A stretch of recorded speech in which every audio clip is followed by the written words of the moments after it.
నామా నాగేశ్వరరావు గారి విజయం కోసం ఏ రకంగా పనిచేయాలనే ఒక లక్ష్యంతో మనందరం కూడా పనిచేసే ఈ క్రమంలో జిల్లా పార్లమెంట్ పరిధిలో వచ్చిన మీ అందరికీ హృదయపూర్వక నమస్కారం తెలియజేస్తూ ఈరోజు ఈ కార్యక్రమంలో పాల్గొంటున్న మాజీ మంత్రివర్గం కోడ అజయ్ కుమార్ గారికి, మిత్రులు వజ్రాజు రవిచంద్ర గారికి, వేదికపై ఉన్న పెద్దలకి, ముందున్న నాయకత్వానికి నమస్కారం తెలియజేస్తూ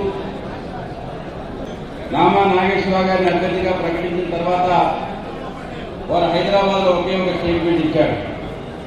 రేపు కాంగ్రెస్ పార్టీ తరఫున రాహుల్ గాంధీ గారి అభ్యర్థి అయినా వారిని ఓడించేందుకు నేను ప్రజల సహకారంతో నిలబడదామని చెప్పి వారు ఒక స్టేట్మెంట్ ఇవ్వడం జరిగింది. అంటే ఇవాళ కష్టకాలంలో పార్టీ ఓటమి చెందినా నిరాశ పడకుండా ఈరోజు పార్టీ ఇచ్చిన ఒక గొప్ప కార్యక్రమాన్ని, ఎందుకంటే సుఖం ఉన్నప్పుడు అందరు కనపడతారు, కానీ కష్టం వచ్చినప్పుడు ఎవరైతే కార్యకర్తలకు అండగా నిబద్ధతతో పనిచేస్తాడో వారే నిజమైన నాయకుడు. ఆ రాజకీయ లక్షణాలతో ఈరోజు నామా నాగేశ్వరరావు గారు వెనకంజ వేయకుండా ఫలితం ఏ రకంగా ఉన్న ఖమ్మం ప్రజలను నమ్ముకొని పనిచేద్దామని చెప్పి వారి యొక్క వాణిని ఈరోజు పార్లమెంట్ లో వినిపించే దానికోసం గతంలో ఏ విధంగా ప్రయత్నం చేయడం జరిగిందో మనందరం గమనించడం జరిగింది. కూడా మన ప్రభుత్వాలు ఉన్నప్పుడు రాజకీయ వేదికలు మనం పాల్గొనలే, కక్ష సాధింపు చర్యలు మనం చేయలే. కానీ ఇవాళ ఒక విభిన్నమైన పరిస్థితి ఖమ్మం జిల్లాలో జరుగుతుంది. వాస్తవంగా ఈ సభా వేదిక ద్వారా వెళ్తున్న నిజమైన కాంగ్రెస్ కార్యకర్తలకి న్యాయం జరగట్లే. దయచేసి కాంగ్రెస్ పార్టీ కూడా గమనిస్తారా, ఇప్పుడున్న ప్రభుత్వం ఈ జిల్లాలో తెలుగుదేశం, వైఎస్ఆర్సీపీ, అదేవిధంగా కాంగ్రెస్ కలకలిపిన మంత్రివర్గం ఉంది. ఇవాళ వాళ్ళ వాళ్ళకే జరుగుతుంది. ఇలా కుటుంబ రాజకీయాలు వారసత్వం కేసీఆర్ గారి కుటుంబం చెప్తున్నారు. రేపు మీరు మీ కుటుంబ సభ్యులకే ఎంపీ టికెట్ ఇవ్వకుండా నిజమైన కాంగ్రెస్ వారికి టికెట్ ఇచ్చే దమ్ము కాంగ్రెస్ పార్టీకి దయచేసి మనం ప్రశ్నించాల్సిన అవసరం ఉన్నది. మీరు కుటుంబ రాజకీయాల గురించి మాట్లాడే మీరు ఈ రకమైన పని చేసే సాహసం మీరు చేయగలరా మనం ప్రశ్నించాల్సిన అవసరం ఉన్నది. అందుకనే రానున్న కాలంలో రాజకీయాలు మన కోసం లేవు.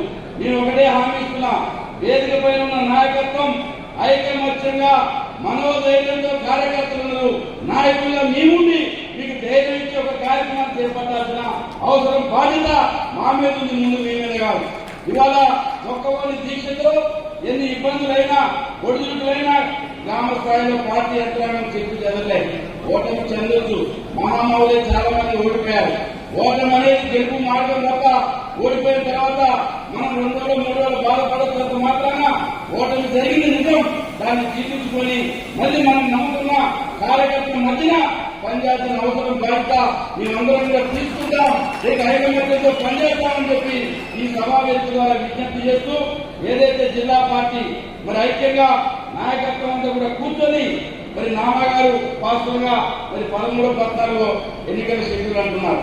మరి వస్తే 20 తారీఖు నుంచి నామినేషన్ ఉంది, వారి బాబు పెళ్లి ఉంది, 18 రిసెప్షన్ ఉంది. మరి ఈ సందర్భంలో వారు కొంత రాకపోవచ్చు. మనమే నామా నాగేశ్వరరావు గారిగా భావించి జిల్లా వేదికపైన మన నాయకులు అన్ని మండలాల్లో ముందు జనరల్ బాడీ మొదలు పెట్టాలి.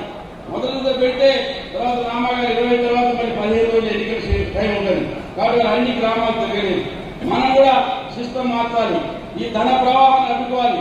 ఈ రోజు డబ్బు లేకుండా ఏ రకంగా ప్రజల విశ్వాసం చూరగొనాలో ఆ రకమైన నీతివంతమైన రాజకీయాన్ని రేపు ఖమ్మం పార్లమెంట్ వేదిక నుంచే మొదలు పెట్టాల్సిన అవసరం, బాధ్యత మనందరిపైన ఉందని చెప్పి ఈ సందర్భంగా విజ్ఞప్తి చేస్తూ, మరి పార్టీ పిలుపు మేరకు నామా గారిని అభ్యర్థిగా ప్రకటించిన తర్వాత మీ అందరికీ ఈ అంశం చెప్పాలని చెప్పి రాష్ట్ర పార్టీ గౌరవ మన పార్టీ అధ్యక్షులు కేసీఆర్ గారి నిర్ణయం మేరకు ఈ రోజు జరుగుతున్న ఈ విశ్వసాయి సమావేశంలో పాల్గొన్న మీ అందరికీ పేరు పేరున హృదయపూర్వక నమస్కారాలు తెలియజేస్తూ, చిన్న అంశాలు ఉన్నాయి, చిన్న బాధలు ఉండొచ్చు, కానీ మనం వాటన్నింటినీ వేదిక మీద ఇప్పుడు ఈ సమక్షంలో పరిష్కరించుకోలేము.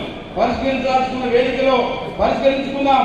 కానీ మన ముందున్న రాజకీయ లక్ష్యం ఒకే ఒకటి, నామా నాగేశ్వరరావు గారిని పార్టీ తరఫున విజయ తీరాల వైపు ఏ రకంగా తీసుకెళ్లాలి, ఏ రకంగా ప్రచార పర్వం చేయాలి, ఆర్భాటం లేకుండా, భారీ బహిరంగ సభ లేకుండా కార్నర్ మీటింగ్ పెట్టి ప్రజల దగ్గరికి ఏ రకంగా చేరువగానో ఈ లక్ష్యంతో మనందరం కూడా పనిచేయాల్సిన అవసరం, బాధ్యత మనందరిపైన ఉందని చెప్పి ఈ సందర్భంగా విజ్ఞప్తి విజ్ఞప్తి చేస్తూ పెద్ద సంఖ్యలో మీ అందరికీ నా హృదయపూర్వక నమస్కారం తెలియజేస్తూ ఇవాళ ఒక బీసీకి సెంట్రల్ బ్యాంక్ చైర్మన్ ఇస్తే వారిని అవిశ్వాస తీర్మానం పెట్టి మరి 6 నెలలు 7 నెలలు టైం ఉన్నా కూడా అట్లాంటి రాజకీయాలు ఏ రకంగా జరిపారో కింది వర్గాలకు మనం తీసుకెళ్ళాలి.